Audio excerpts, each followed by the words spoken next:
Hey everybody, and welcome back. Feels kind of overwhelming to be back, after the last video, but today we're going to talk about being pretty and broke. People talk about pretty privilege so much. Um, and I'm not going to say it's not there. It is. It's actually it's a real thing. It's there. Pretty privilege is actually there, and I've been able to also benefit from it, but I feel like people don't really go into depth about it. The whole thing of being lusted over instead of being valued, and I feel like that's something that I have kind of struggled with. I don't know how to put it, but it's a situation where people objectify you, like they treat you like an object before they get to know who you are as a person, and I feel like I went through that. Anyways, I started getting serious with content creation in 20. I mean, I always had Instagram on my phone, I always had Snapchat, but I do know that there are ways that you could monetize it. So I started monetizing, and I started earning a decent amount of money.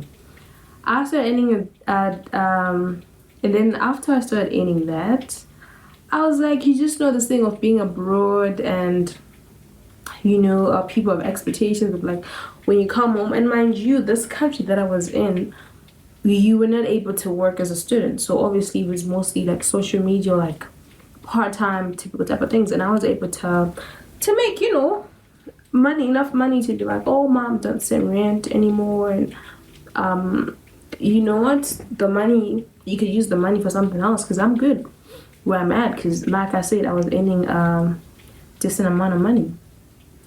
And yeah, it was okay, but I feel like a problem that I had is as soon as I get money, I wanted to help others. I wanted to take my own goals out, or I wanted to help someone in a situation without actually having a plan, without actually having a budget. And I feel like that's what really fucked me over. So, okay, so and once you start saying don't send money, for you to be like, okay, send money, after you said don't send. So I think I felt that embarrassment, but I was actually very much drained, and I had to keep up with I saw a creator a few days ago that talked about, your life on social media should not be as different as your life like in the actual world. And a lot of people say fake it until you make it, da, da, da. And I'm not saying there's anything wrong with that, but I feel like it depends in the aspect that you're talking about, because if you're faking it like you're okay and you're not okay, like I did, or if you're faking that you're financially stable when you're not, then how does that work? Maybe when it comes to sort of building confidence, like for me, I've walked into rooms where my heart was literally beating, but I stood tall and I was confident, and I was fitting in, like I was one of them when I was not. You're saying fake it until you make it. In that way, then it makes sense. So things were not as balanced as I wanted them to be, and I was like, fuck, how do I go about this? That's when I started exclusives on Instagram, basically like behind the scenes, whatever.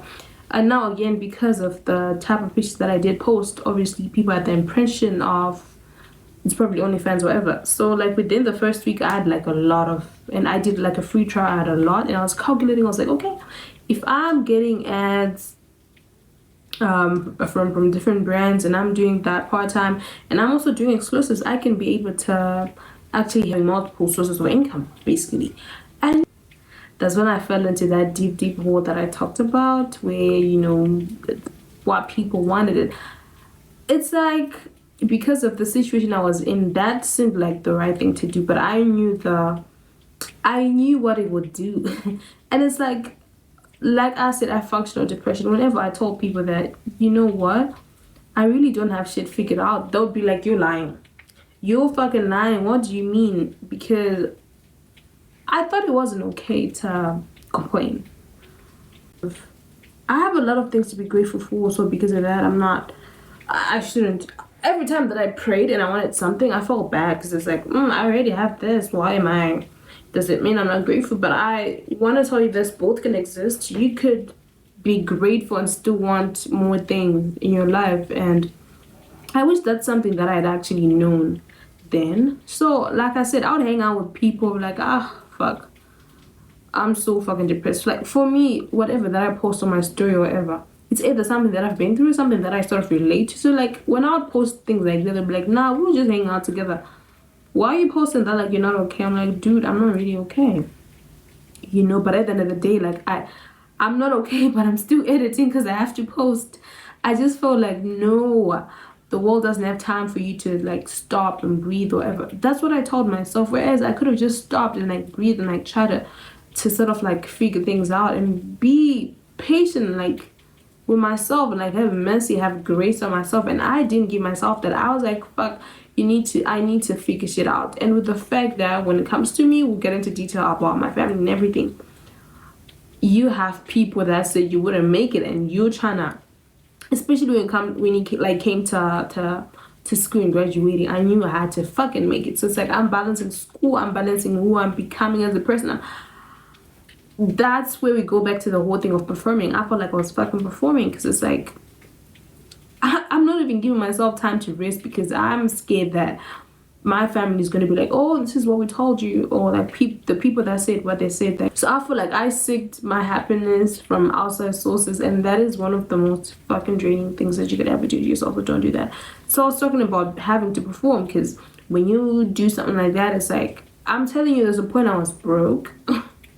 There's a point I was broke and I had people offering me money, but I was like, fuck, okay, cool, I take the money. Then I just felt in my heart like, no. Or I hear people say, like, one of my gay friends that, like, if I were you, I'd be using guys. Like, I'd be using guys to get whatever the fuck I want. I'm like, bro, if it means I have to fucking interact with a person and I'm giving them my energy regardless of me not having solid money on me, for the sake of, okay, I'm in a fucking desperate position, it just didn't make sense to me. So it's like, you could tell, like, obviously when guys approach me, oh, let me take you out, let me do this, let me take you on a shopping spree, I could have said, but I'm telling you that there are so many good guys. There are so many good guys that are in my DM right now, or that were in my DM and never got a chance to get to me, because I was like, I'm just at a point in my life where I don't even know what I'm doing. I'm not going to put that on you, because when every single time that I try to be with someone and I'm not okay, I'm not saying that the person that I'm gonna be with has to like, I have to be perfect when I'm with them. But so when I'm going through something and like it's a lot of complex things in my life, I prefer to just distance myself from people, or from relationships rather. So that's just how I felt like, yeah, of course I'm in a fucked up position, whatever. And I was talking to there was someone that actually wanted money, and like they called me, I'm like, oh dude, you know, I could have helped you every single time, but I don't have. And that person got mad at me and even made it a thing where they told people that, oh, I thought he was a real one. I asked her for money and she didn't give me. I'm like, dude, I really don't have. Like, I actually don't have anything, honestly. But like, no one could actually believe me. So I feel like, yeah, people think that it's, you know, you have it easy where you don't. And I kind of had to struggle in silence. But it's something that I discovered that I don't have to do that anymore, and it's one of the freeing things that you could ever do. If I'm not okay, I'm not going to do this, I'm not going to do this.